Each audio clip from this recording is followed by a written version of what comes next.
Blue star ഇപ്പോൾ OTT റിലീസായിട്ടുണ്ട്. നമ്മുടെ അശോക് സെൽവൻ്റെ പടമാണ്.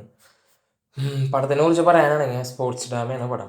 ഇതുവരെ അശോക് സെൽവൻ ചെയ്തിട്ട് വെച്ചിട്ടുള്ള പടങ്ങളെ വെച്ച് നോക്കുമ്പോൾ ഭയങ്കര വ്യത്യസ്തമായിട്ടുള്ള പടമാണ്. കാരണം ആളൊരു ഫീൽ ഗുഡ് കോമഡി പടങ്ങളാണ് കൂടുതലും ചെയ്യാറുള്ളത്.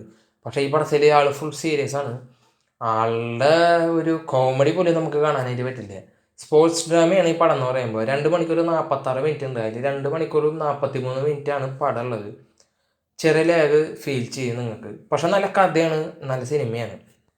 ലാഗ് ഫീൽ ചെയ്യുകയെന്ന് വെച്ച് കഴിഞ്ഞാൽ കോമഡി ഇല്ലേ പടത്തിൽ ശരിക്കും പറഞ്ഞു കഴിഞ്ഞാൽ വളരെ കുറവാണ്. കോമഡി എന്ന് പറയാനായിട്ട് ആകെ 2 കോമഡി, 2 സീനോ 3 സീനൊക്കെ കോമഡി ആയിട്ട് നമുക്ക് പറയാനായിട്ടുള്ളത്. പടം തുടങ്ങി 1 മണിക്കൂർ ഭയങ്കര സീരിയസ് ആയിട്ടാണ് പോണത്. അതിൻ്റെ ഇടയിൽ ചെറുതായിട്ടാണ് ഒരു കോമഡി നമുക്ക് ഇട്ട് തന്നിട്ടുള്ളത്. ഈ 1 മണിക്കൂർ ഇങ്ങനെ ഭയങ്കര സീരിയസ് ആയിട്ട് പോണ കാരണം ഇൻട്രസ്റ്റിംഗ് അല്ല, പക്ഷെ നമ്മൾ കണ്ടിരിക്കുകയും ചെയ്യും. ഭയങ്കര എന്താ പറയുക, ഒരു 90 കാലഘട്ടം കാണിക്കുന്ന ഒരു സിനിമയാണ്. 90 കാലഘട്ടത്തിൽ നടക്കണ ഒരു ക്രിക്കറ്റുമായി ബന്ധപ്പെട്ടിട്ടുള്ള ഒരു കഥയാണ് ഇതിൽ കാണിക്കുന്നത്. 1 മണിക്കൂറിന് ശേഷം കുറച്ച് ഇൻട്രസ്റ്റിംഗ് ആയി വീണ്ടും വന്ന് അത് കഴിഞ്ഞ് വീണ്ടും ഒരു ഭയങ്കര സീരിയസ് ആയിട്ട് പോകും പടം. അത് കഴിഞ്ഞ് പിന്നെ ക്ലൈമാക്സിനോട് അടുക്കുമ്പോഴാണ് ഇൻട്രസ്റ്റിംഗ് ആവുന്നത്.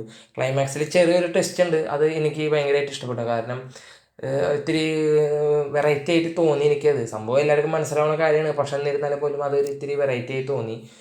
പിന്നെ എന്ന് പറയുമ്പോൾ അഭിനയം വൈസ് പറയാനാണെങ്കിൽ എല്ലാവരും നന്നായിട്ട് അഭിനയിച്ചിട്ടുണ്ട്. ഇപ്പോൾ അവൻ്റെ അനിയനായിട്ട് അഭിനയിച്ചിട്ടുള്ള ആളാണെങ്കിൽ പോലും, എൻ്റെ കൂട്ടുകാരനായിട്ട് അഭിനയിച്ചിട്ടുള്ള ആളാണെങ്കിൽ പോലും, പിന്നെ നടി എടുത്തു പറയാനായിട്ട് ഇതിലത്തെ നടീനാണ്.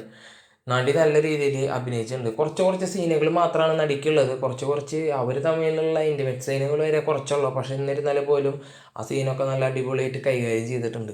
അശോക് സെൽവൻ ഭയങ്കര സീരിയസ് ആണ് പടത്തിൽ. ഞാൻ ഈ പടത്തിൽ ചിരിക്കുന്നത് പോലും കണ്ടിട്ടില്ല. അപ്പോൾ അങ്ങനെ ഒരു ഫീൽ ഗുഡ് ഐറ്റാണെന്ന് വെച്ചിട്ട് കയറി കാണരുത്. എന്ന് വെച്ചാൽ അങ്ങനത്തെ ഒരു മെൻറ്റാലിറ്റിയിൽ കയറി കണ്ടു കഴിഞ്ഞാൽ ചിലപ്പോൾ ഇഷ്ടപ്പെടാൻ ചാൻസ് കുറവാണ്. പിന്നെയെന്ന് പറയുമ്പോൾ ഇത്ര സമയമുള്ളത് കൊണ്ട് ലാഗ് എന്തായാലും ഫീൽ ചെയ്യും ചിലവർക്ക്. പിന്നെ കാണണം എന്നുള്ളൊരു മൈൻഡിൽ ഇരുന്ന് കാണുകയാണെങ്കിൽ ഓക്കെയാണ്, കണ്ടു പോവാം. പിന്നെ എടുത്ത് പറയാനായിട്ട് ഈ പടത്തിൽ പ്രത്യേകിച്ച് ഒന്നുമില്ല. കാരണം ഞാൻ പറഞ്ഞല്ലോ, ഇത് ഭയങ്കര സീരിയസ് ആയിട്ട് കഥയുമായി ബന്ധപ്പെട്ട് നടക്കണ, കഥ ഭയങ്കര സീരിയസ് ആയിട്ട് കൊണ്ടുപോകുന്ന ഒരു സിനിമയാണ്. കാരണം അവരിങ്ങനെ ചെയ്തത് കൊണ്ട് ഉപകാരം എന്താണെന്ന് വെച്ച് കഴിഞ്ഞാൽ നമുക്കും നമ്മളതിൽ ഇൻവോൾവ് ആവുന്ന രീതിയിലാണ് ഈ കഥ ചെയ്ത് വെച്ചിരിക്കുന്നത്. കാരണം നമുക്ക് ഭയങ്കരമായിട്ട് നമ്മുടെ നാട്ടിൽ നടന്ന ഒരു സംഭവം പോലെ നമുക്ക് തോന്നണ തരത്തിലാണ് ഈ കഥ ചെയ്ത് വെച്ചിരിക്കുന്നത്. പിന്നെ എടുത്ത് പറയണത് ഇതിലത്തെ BGM കാര്യങ്ങളാണ്.